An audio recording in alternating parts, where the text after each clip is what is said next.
All right, we are going to try something a little new tonight. So last week, well, pretty much the whole time I've been doing this, I have realized that these videos are dragging on. So tonight we're going to try something a little new. In an effort to try to trim the length a little bit, I'm going to break off what had been the first segment of my political videos, talking about news headlines. We're going to break that off and we're going to make it its own video. So that's what I'm going to do here tonight. I'm going to discuss a couple of news stories. And my goal is to try to keep things within 10 to 15 minutes. That's kind of my goal for most of these videos. I don't really want to get droning on too long. My goal would be one day, maybe, to do some streams, and then we can discuss more and have a more lengthy video at that point, a more lengthy recording session. But right now, I just want to talk about a couple of headlines that have been in the news this past week, or at least since last Friday. So let's get started. The other day, Alina Habba has resigned as the U.S. Chief Attorney. I'm not sure what the correct title is, but the federal attorney in charge of the District of New Jersey. She was President Trump's pick, and she's been, if you don't know who she is, I guess she has been a part of Trump's legal team for at least a couple of years now, and she was put in there as kind of a interim, and they tried to make her the permanent U.S. attorney there. But she has been battling most of the year in court over whether or not her holding that position is constitutional or it's been the end of a long day. The question is, does she need to be confirmed by the Senate or not? I don't know what the norm is off the top of my head. I didn't really get much time to do much research before this, but she has now stepped down, citing that it's causing too much trouble for the administration. So she is now going back to the Department of Justice, where she's just going to be a senior advisor, something like that, to the Attorney General, Pam Bondi. So this administration so far, we're here getting close to the very end of the first year of this administration. It has been very back and forth, especially on, well, it may even be more losses than wins in the courts. So far, President Trump it has been a nonstop slugging match to try to get anything done at all. And that is largely because the left is entrenched in these institutions, especially the judicial branch. President Trump now has more federal injunctions. For anyone who is a lawyer, I'm probably going to make you cringe at my lack of precise knowledge on this issue, but hey, I'm just a guy. Federal courts have been stopping, below the Supreme Court, have been stopping President Trump, or trying to, left and right.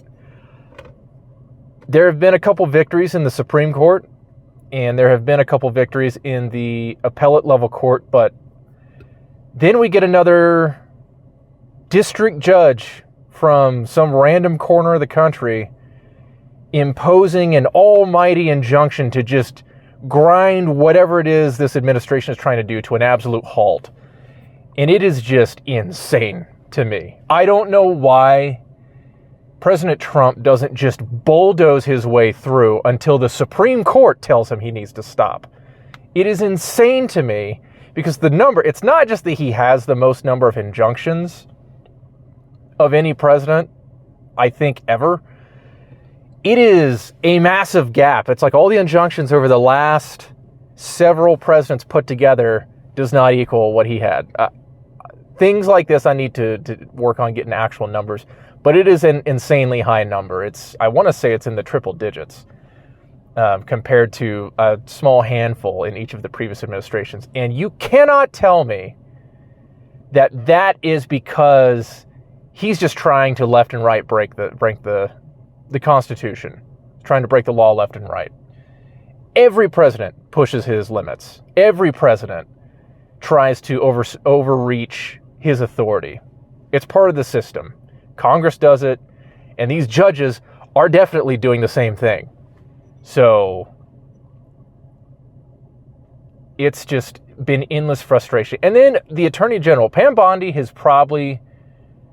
she's in the running for my least favorite member of this administration. I cannot think of a single thing she's done. You know the meme of the dude with the stick that's just like poking whatever it is that's the subject of the meme? It's like, come on, do something. That's how I feel with Bondi. All she has to do is literally anything. But no, what's she do? She gets all the big social media heads and gives them binders of Phase 1 Epstein files release and never has any other phases. Oh, and those binders were a big nothing burger. They didn't have anything we didn't already know in them.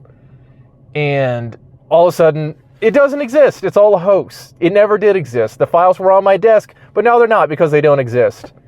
And for some reason, Trump is taking her side. I think she should have been fired months ago. She has long used up her strikes. She needs to go. And as long as she's in that position, I just fear that the Department of Justice is not going to make any significant grounds. And that is one of the places we badly need to make ground. But I don't know, man. So Alina Habba losing her position is just the latest in a long, growing trail of frustrating legal proceedings for this administration. But anyways, the next story, Pope Leo XIV has recently conducted a journey. He stopped in the countries of Turkey and Lebanon.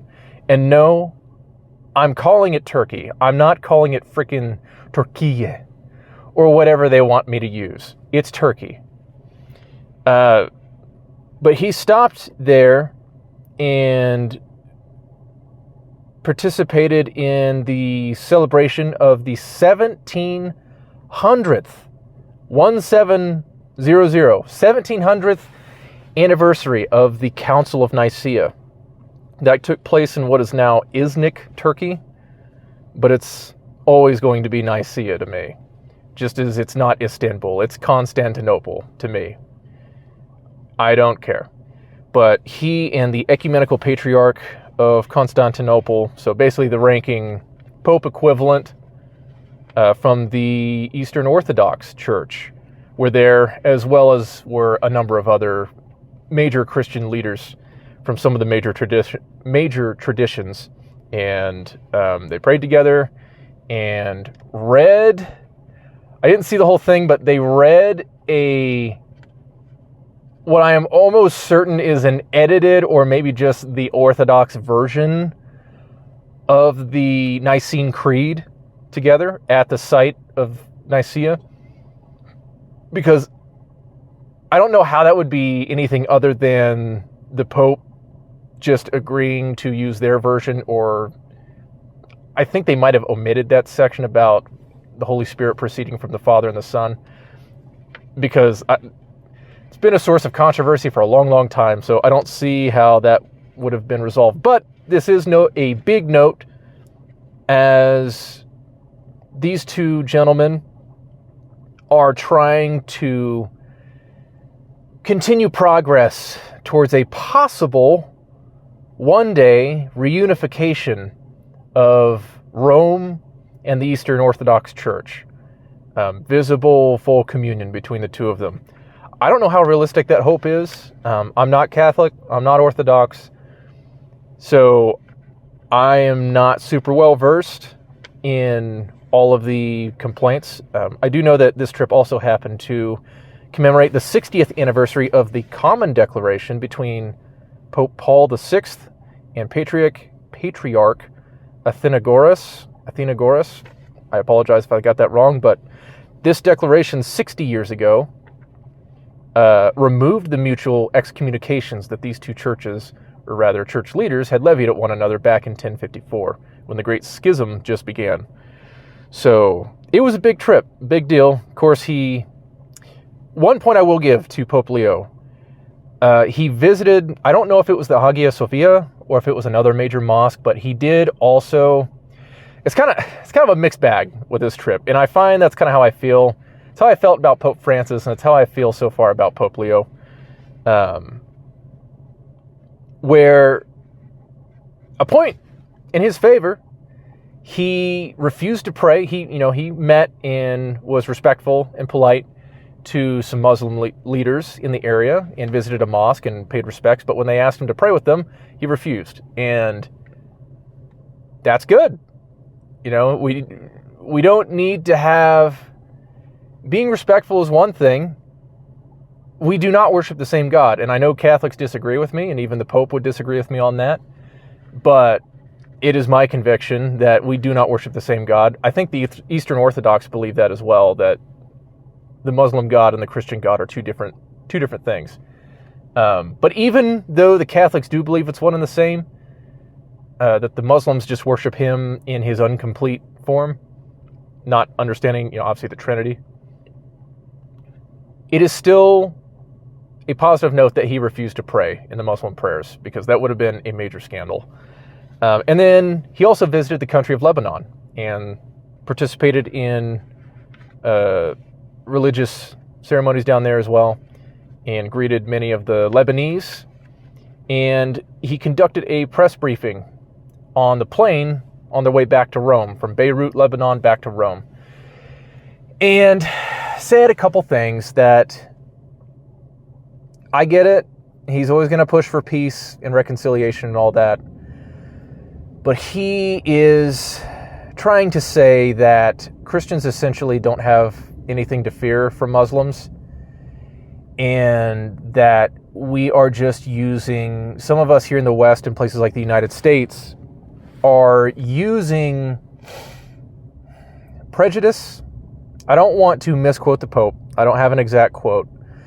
But basically someone asked him what his feelings were between Christian and Muslim relations, and he said that we don't need to have all the fear that we have. And that people are just using that because they don't like immigration. They don't want this race or this religion. Yes, he said race, or this religion in their country, and so they use it as an excuse to send them away. And I just, as much as I give him props that he did not bow and pray at the mosque, he gets a ding on this one, because that is absolutely ridiculous. I don't know how anyone, much less a Christian, much less the Pope himself, can look at what's happening in Europe, look at what's happening in the Middle East, what's happening in Nigeria, in Syria, all over the world, what's happening in the United States, and not see an existential threat, not just a threat, an existential threat from Islam, and all these people that are coming in under white flags, coming in pretending to be peaceful, and they're oppressed, they're suffering, they just want a nice place to live and be at peace with their family. Meanwhile, some 80% or more of mosques in the United States are preaching jihadi ideology. That is insane to me. So I will always take Team Trump over that kind of ideology. So sorry, Pope Leo, I'm not with you on that one. And then the last thing is, there's a few podcasts that I like to follow each day, or at least check in with most days. And one of them is Tim Pool. And if you haven't heard, Tim Pool recently had someone pay a visit to his home. It doesn't sound like they got too close, but they drove up and basically did a drive-by shooting and fired some rounds in his home's direction. No one was hurt.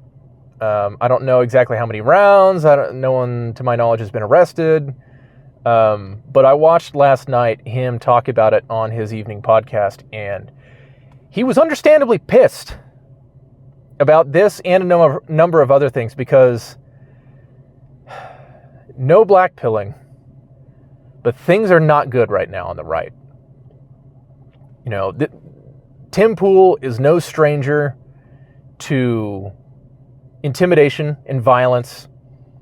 He's been swatted more times than I can remember. I guess there's been an incident where someone actually broke into his property. One of his armed security guards fired at the intruders. Of course, we lost Charlie Kirk just a couple months ago. We had the entire summer, or however long it went on for, where leftists were attacking Tesla dealerships. There was at least 2 assassination attempts on President Trump's life this past campaign season. And by the grace of God, he didn't lose his life in Butler, Pennsylvania.